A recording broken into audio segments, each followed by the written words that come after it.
saya perlu menyampaikan terkait dengan kronologi yang ada pada diri klien kami, Mas Ade Presley Hoki Minaya, karena memang ini menjadi suatu hal yang sekiranya substansial, ya, dan ini tidak bisa kemudian dipilih sebagai suatu kasus yang tidak berdiri sendiri, ya. Jadi ini memang ada suatu rangkaian, ada sebab musababnya, ada kausa primanya, sebagaimana yang bisa kita lihat bersama di monitor. Waktu dan lokus, waktu dan tempus delicti, lokus dan tempus delicti yang ada pada hari Sabtu pada tanggal 26 April tahun 2025 sekira pukul 6:30 kurang 5 menit. Lokasi kejadian di Jalan Raya Jogja Solo KM 8 Dusun Dewan Maguharjo, Depok Sleman, Daerah Istimewa Yogyakarta. Perlu dipahami bahwa istri Pak Hoki ini, klien kami, adalah dia mempunyai usaha snack, ya. Biasa mendapatkan pesanan snack baik itu dari instansi maupun dari penginapan, hotel, begitu, ya. Saat itu Bu Arista Ningtyas ini, istri Mas Yogi ini, akan mengantar pesanan snack di Hotel Grand Diamond yang berada di Jalan Solo, ya. Istri tersangka ketika itu baru mengambil snack di Pasar Paduk, Kota Yogyakarta, mau menuju ke arah Hotel Grand Diamond, yaitu menuju ke arah timur. Tidak disangka, tidak diduga, tiba-tiba ketemu dengan Mas Hoki ini. Waktu itu Mbak Arista ini mengendarai sepeda motor, bertemu dengan Mas Hoki di setelah turunan flyover Janti, ya. Tidak disangka, tidak dinyanya ketemu. Mas Hoki ini naik mobil, sama-sama mau mengantarkan pesanan snack di Hotel Grand Diamond. Jadi mereka bertemu di situ, bersama-sama mau ke arah Hotel Grand Diamond, ya. Kemudian waktu itu Mas Hoki juga melihat kok istrinya kayaknya ada yang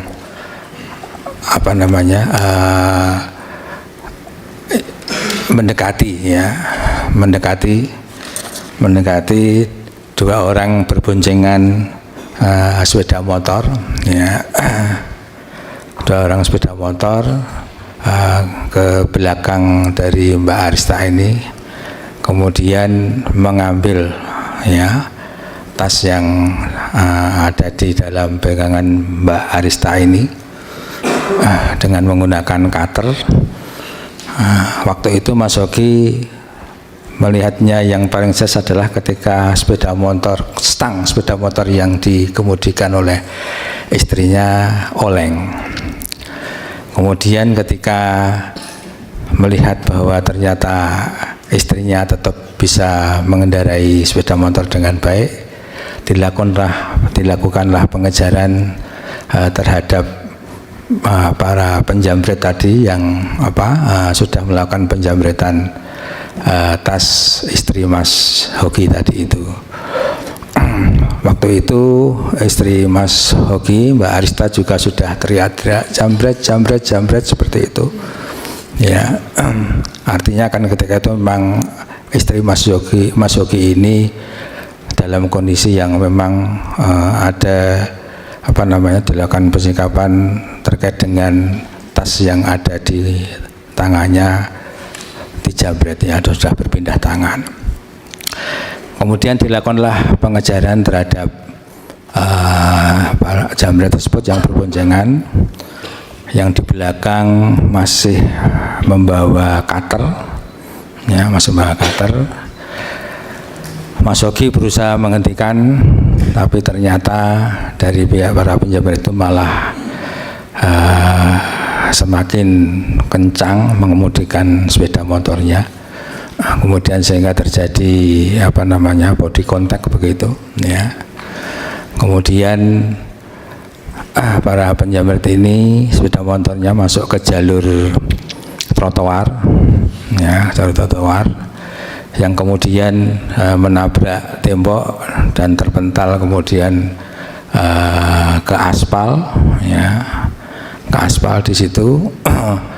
Kemudian yang pemboncengnya ini dalam kondisi yang tidak sadarkan diri dua-duanya, yang pemboncengnya juga masih menggenggam cutter.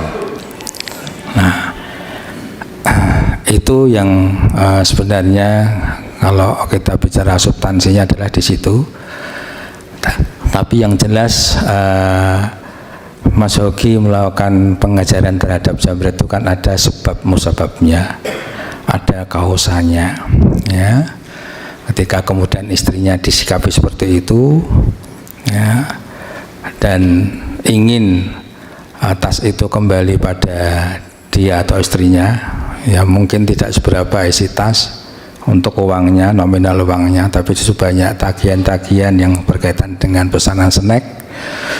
Nah, yang itu juga harus diselamatkan karena memang usaha yang dilakukan oleh istri Mas Hoki ini adalah menerima pesanan snack, sehingga kalau dalam pengejaran itu misalnya para penjamret itu katakanlah membuang tas atau tidak dibawa lari, ya Mas Hoki tentu akan berhenti di situ ya, akan berhenti di situ. Tapi ternyata kan tidak, tetap dibawa. Ya, Mas Hoki juga apa namanya sama sekali tidak bermaksud untuk melakukan apapun kecuali itu untuk melindungi istrinya, karena itu juga spontan ya.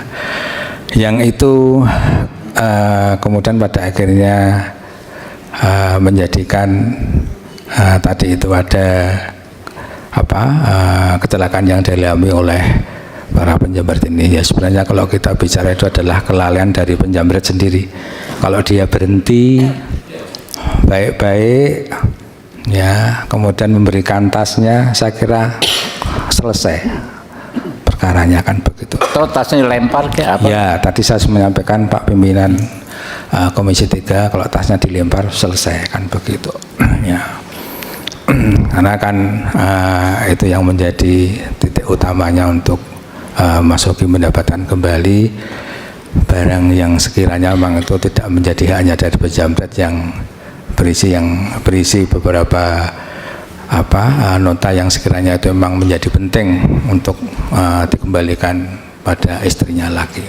Itu yang paling pokok seperti itu. Jadi ini ada rentetan ya, rentetan kejadian, tidak kemudian kejar saja ya. Ada orang di jalan tidak kenal kemudian dan sebagainya kemudian terjadi kecelakaan, tidak ya. Tapi ini kematian dari penjamret itu ada sebab musababnya yang sebenarnya dilakukan oleh dia sendiri, yeah. Yang dia sebenarnya juga, mereka sebenarnya juga mempunyai risiko. Oh, kalau aku jambret di jalan nanti kalau ketahuan seperti ini, oh kalau aku tidak berhenti ya nanti bagaimana kondisiku. Oh, kalau aku kemudian mengendarai sepeda motor dengan kecepatan yang tidak semestinya, apalagi masuk ke trotoar, ya kan seperti itu. Jadi sebenarnya sudah tahu risikonya, ya, sudah tahu risikonya.